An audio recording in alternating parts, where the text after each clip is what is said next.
Nanti sore itu, sesuatu yang tak pernah diduga, mengubah sebuah rumah megah menjadi tempat yang penuh bisik dan air mata.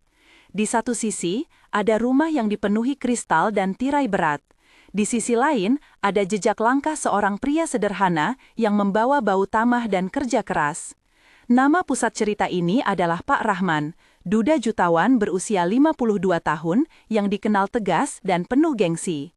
Pada saat ia pulang lebih cepat dari biasanya, seorang pekerja baru yang basah oleh hujan berdiri di teras dengan tangan berlumur tanah dan mata penuh kecemasan. Di balik kedinginan rumah yang rapi, ada benih ketulusan yang mulai menimbulkan keretakan pada dinding kebanggaan. Akankah hati memilih kebanggaan atau menerima kesucian yang datang tanpa syarat? Tetaplah sampai akhir untuk melihat bagaimana sebuah tindakan sederhana menggoyang reputasi dan mengubah nasib sebuah keluarga. Rumah itu berbau kayu polesan dan lilin yang jarang padam. Langit di luar berwarna abu-abu, hujan menetes di kaca jendela seperti irama lama yang tak henti. Pak Rahman menuruni tangga dengan langkah berat, jasnya masih mengkilap, jam tangan menahan detik dengan tenang. Di bawah, Adil berdiri dengan seragam kerja sederhana, bajunya masih basah, rambutnya menempel di dahi. Tangan kirinya memegang boneka kain kotor yang seharusnya milik seorang anak. Suara sepatu mewah di lantai marmer beradu dengan suara hujan yang menimpa genteng. Dari dapur, terdengar panci beradu, aroma kopi kelapa, dan dari kamar kecil muncul suara napas pelayan Siti yang menahan cemas. Tatapan Pak Rahman melebar ketika ia melihat boneka itu, sesuatu yang tak seharusnya ada di ruang tamunya yang selalu rapi. Ada jurang tak kasar antara dua dunia, satu dunia penuh label dan etiket, satu lagi penuh keringat dan ketulusan yang tak ingin dipandang. Siti menunduk, matanya merah, sementara Laila, putri kecil yang seharusnya tidur, duduk di sofa dengan mata sembab, memegang boneka yang kini lebih bersinar daripada kristal di rak. Apa yang sebenarnya terjadi malam itu? Adil diperkenalkan sebagai tenaga pembantu sementara oleh Andi, sopir lama yang merekomendasikannya. Percakapan pertama antara Pak Rahman dan Adil panjang dan canggung, dipenuhi nada tanya dan denting cermin. Pak Rahman bertanya dengan suara dingin, mengukur setiap kata, sementara Adil menjawab dengan suara bergetar namun jujur. "Anda dari mana asalnya?" tanya Pak Rahman. "Saya dari kampung, Pak," jawab Adil, menggenggam tangan yang retak karena kerja. "Kenapa membawa boneka itu ke sini?" lanjut Pak Rahman. "Anak kecil tadi menangis di jalan, bonekanya terjatuh, saya hanya ingin mengangkatnya," Adil menjelaskan sambil menunjuk bekas lumpur di sepatu. Di luar, suara arisan tetangga terdengar samar, beberapa tawa dan bisik yang menyamar sebagai komentar ringan. Udara di ruang tamu berubah, hangat kopi bertemu bau tanah, kain sutra bertemu sentuhan kasar, gema tawa kecil bertemu dengung langkah bernapas. Interaksi itu bukan hanya soal kata, tetapi soal gerak tangan, tatapan yang menilai, cemberut pelayan ratih, senyum ragu dari Bu Wulan dari tetangga, dan telinga Pak Arif yang mendengar setiap desah. Kesetiaan Adil pada pekerjaannya tampak dari caranya menata piring, dari suaranya saat menanyakan kebutuhan gadis kecil itu, dan dari cara ia menenangkan Laila yang sering terbangun karena mimpi buruk. Pertemuan sederhana itu menimbulkan benih-benih ketegangan yang akan tumbuh. Rutinitas Adil diceritakan lewat pagi yang lembab, sapaan pada tukang roti, sentuhan pada daun pot di taman, dan jam makan yang sederhana. Ia datang dari keluarga yang sederhana, seringkali bangun sebelum subuh, menaruh nasi di kotak untuk saudara-saudaranya, mencium tanah di sawah sebagai doa kecil sebelum berangkat. Dalam percakapan singkat dengan Laila, ia mendengarkan tanya-tanya anak itu tentang bintang, menjawab dengan cerita tentang langit kampungnya, tentang bau padi, angin yang membawa kabar pulang. Di halaman, debu kaki Adil bercampur dengan aroma tanah basah, ia memegang boneka dengan pelan, mencium kainnya yang lembab, menyeka lumpur dengan sapu yang lembut. Pada satu momen kecil, ia membetulkan selimut Laila dengan jari-jarinya yang kasar, dan anak itu memeluknya seolah mengenali sesuatu yang hilang. Percakapan dengan Andi pada sore hari menegaskan tekadnya. "Saya kerja keras bukan untuk dilihat, Pak," kata Adil. "Kerja keras untuk membuat hidup sedikit lebih terang." Rutinitas ini memunculkan kehangatan yang samar di rumah yang biasanya dingin. Namun penghinaan kecil pun muncul. Komentar sinis dari istri adik dari Pak Rahman, Wulan, yang mengingatkannya akan status dan rumor tentang siapa yang pantas mendekati keluarga kaya. Keseharian Adil adalah pementasan ketulusan yang pelan tapi pasti. Latar belakang Pak Rahman terbuka dalam beberapa paragraf yang sunyi, menggambarkan masa kecil di akhir 60-an sebagai anak yatim yang diadopsi oleh seorang paman kaya, belajar tentang angka dan bisnis, meraih kekayaan melalui kerja keras dan keputusan yang dingin. Ia tumbuh dengan rasa harus menjaga kehormatan keluarga, melihat cinta sebagai sesuatu yang bisa dikalkulasi, bukan dirasakan. Kehilangan istrinya beberapa tahun lalu meninggalkan ruang hampa yang ia isi dengan pekerjaan dan koleksi barang mewah. Ada memori tentang malam ketika istrinya menyanyikan lagu Nina Bobo dengan suara serak, tetapi ia tidak pernah turut menyanyi. Panggung hidupnya menjadi ruang rapat, bukan rumah. Kehilangan itu membuatnya mengambil jarak dari perasaan, memilih gengsi sebagai baju zirah. Di balik meja marmer, ia menyimpan foto kecil istrinya yang tersenyum murung dan sebatang pena yang tak pernah pulih dari getaran jari yang menuliskan cinta dulu. Ketulusan tidak lagi mendapatkan tempat, digantikan oleh perhitungan dan reputasi. Bagian ini terurai dalam 3 paragraf yang mengisahkan masa kanak-kanak, pendidikan dan kehilangan, sehingga membentuk sosok yang sekarang. Backstory Adil terurai juga dalam 3 paragraf yang panjang dan lembut. Ia lahir di sebuah desa kecil dekat sawah, anak tertua dari 4 bersaudara. Ibunya meninggal saat ia masih kecil, dan ayahnya bekerja sebagai buruh bangunan yang pulang larut sambil membawa ransum seadanya. Dari kecil, Adil belajar memberi, dari membagikan sedikit nasi pada adik-adiknya, sampai menambal sendal yang sobek. Pendidikan formalnya terputus ketika ia harus membantu keluarga, tetapi ia tidak kehilangan rasa hormat pada kerja dan manusia. Cerita tentang saat ia menukar sepatu lama demi perlindungan seorang anak tetangga luka tetap melekat di ingatannya. Ia menyimpan sebuah lagu pengantar tidur yang dipelajari dari ibunya, menggumamkannya dalam hati saat membayangkan masa depan. Ketulusan Adil bukan drama. Ia muncul sebagai tindakan sederhana yang berulang hari demi hari. Paragraf terakhir backstory, ia memilih menjadi tangan yang bekerja keras daripada menjadi bibir yang memohon simpati.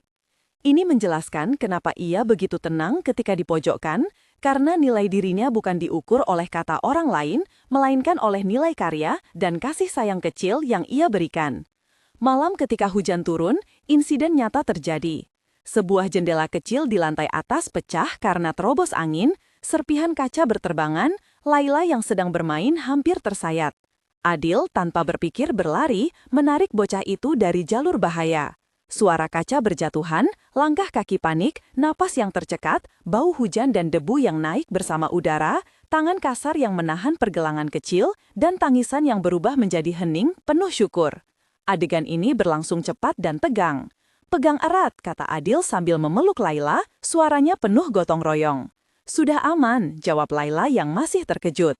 Pak Rahman berdiri membeku, jasnya basah oleh percikan air dari pot yang terguling, wajahnya pucat karena bukan hanya ketakutan, melainkan pengakuan terhadap keberanian yang tak ia miliki. Momen ini adalah titik balik, mata tetangga yang mendengar keributan berdatangan, Bu Wulandari menutup bibirnya, Pak Arif menepuk dada tidak percaya. Reaksi pertama adalah rasa terima kasih yang dingin, lalu rasa ingin tahu yang tumbuh menjadi sesuatu yang lebih bersalah. Adegan penyelamatan ini menorehkan bekas pada hati semua orang di rumah dan lingkungan sekitar. Tensi 1 sekitar 550 karakter tepat menggambarkan ketinggian ketegangan, napas, bunyi kaca, aroma hujan, kebingungan dan langkah heroik. Setelah kejadian, hubungan antara Adil dan Laila menghangat dengan lambat. Mereka bermain di taman yang dulunya hanya untuk pajangan. Langkah kaki kecil menekan tanah lembut, bau rumput yang dipotong, tekstur boneka kain yang kini dicuci dan dibuat baru oleh Adil sendiri. Ada percakapan panjang antara Siti, pelayan yang lama, dan Adil tentang cara merawat boneka, tentang lagu Nina Bobo yang ia ajarkan pada Laila, tentang rasa takut yang perlahan lenyap. Dialog ini memanjang dengan 8 hingga 10 pertukaran yang intim. "Dia takut gelap," kata Siti. "Saya akan menemani dia," jawab Adil. "Bagaimana kalau orang lain bicara?" tanya Siti ragu. "Biarkan mereka bicara, yang penting anak ini tenang," jawab Adil. Suara-suara itu diiringi bunyi sendok, aroma sup hangat, dan tekstur selimut yang baru dicuci. Hadir pula Dr. Hendra yang datang memeriksa goresan kecil di lengan Laila, menjelaskan dengan lembut, sementara Bu Wulandari dan Ratih mengamati. Pada momen ini, ketulusan Adil mendapat perhatian hangat dari beberapa staf rumah, tetapi tidak semuanya mudah berubah. Keceriaan kecil mengikis sedikit demi sedikit dinding kebanggaan rumah. Di seberang jalan, gosip mulai berputar seperti mesin tua. Para tetangga termasuk Haji Salim, Umi Rahma, Bah Jono, Wulan, dan beberapa ibu dari arisan mulai menebalkan cerita. Mereka bertemu di warung kopi, suara cangkir bersentuhan, aroma kopi, koyo yang disandarkan pada meja, dan nada bisik yang menyebar. "Kamu dengar tidak? Ada pria kampung di rumah Pak Rahman," kata Umi Rahma. "Siapa tahu motifnya," sambung Haji Salim. Rumor ini meronceh cepat, membawa prasangka, mengeraskan posisi keluarga Rahman yang takut reputasinya tercemar.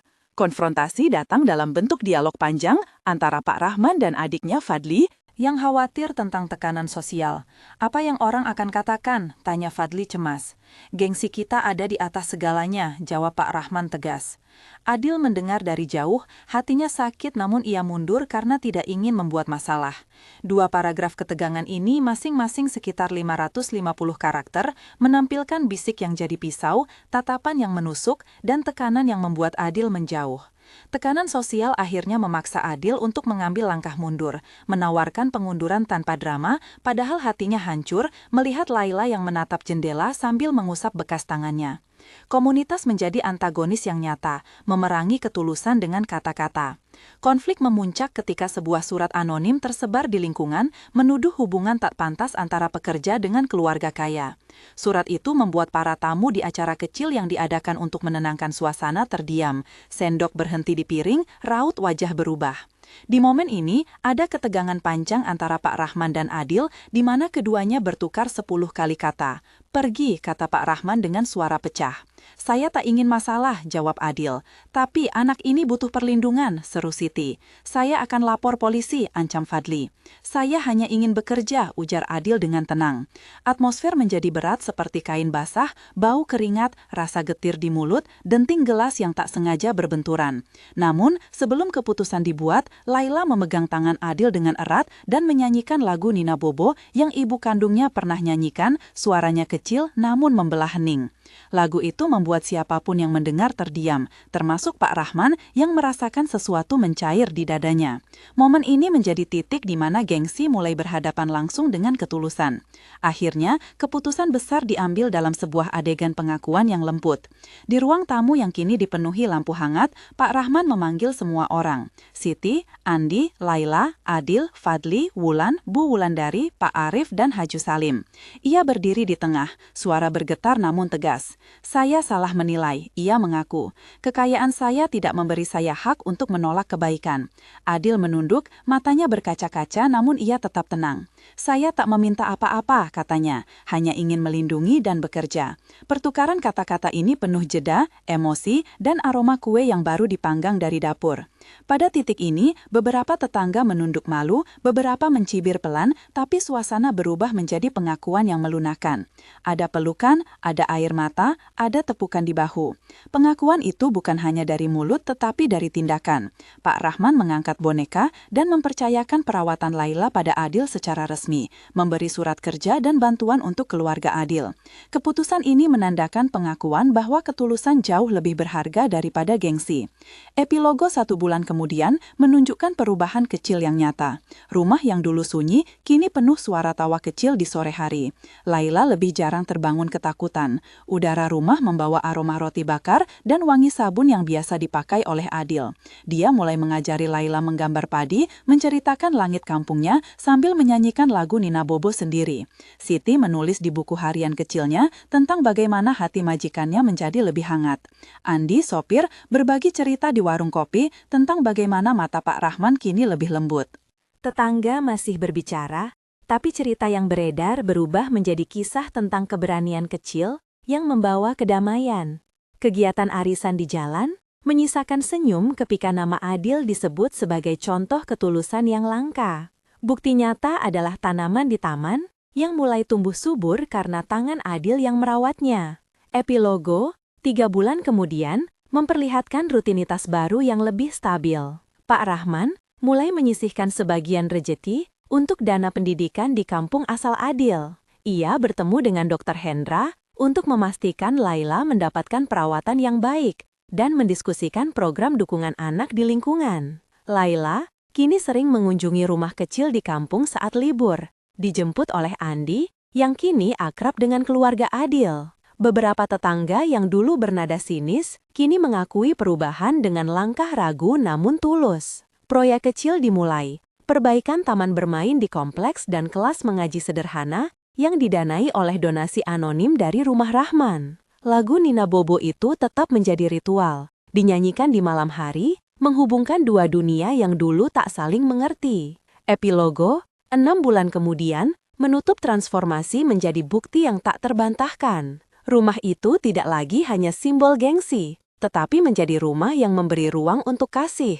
Adil mulai mengirimkan uang untuk adik-adiknya setiap bulan, dengan dukungan kecil dari Rahman yang membuka peluang kerja untuk beberapa pemuda kampung. Laila tumbuh dengan lebih percaya diri, suaranya yang nyanyian kini familiar di seluruh rumah, dan boneka kain yang dulu kotor kini menjadi simbol rekonsiliasi. Komunitas perlahan menerima cerita baru itu sebagai pelajaran, bukan hanya soal siapa yang punya lebih banyak harta, tetapi tentang siapa yang berani menunjukkan ketulusan. Satu kalimat terakhir mengambang sebagai penutup. Ketulusan kerap datang tanpa kata-kata, namun ia mampu merobohkan tembok terbesar yang dibangun oleh gengsi. Jika cerita ini menyentuh hati Anda, bagikan di komentar momen kecil yang membuat Anda percaya bahwa kebaikan masih ada. Jika ingin tetap bersama kami untuk kisah serupa, pertimbangkan untuk berlangganan dan ajak orang lain melihat bahwa kadang satu pelukan lebih berarti daripada segunung harta.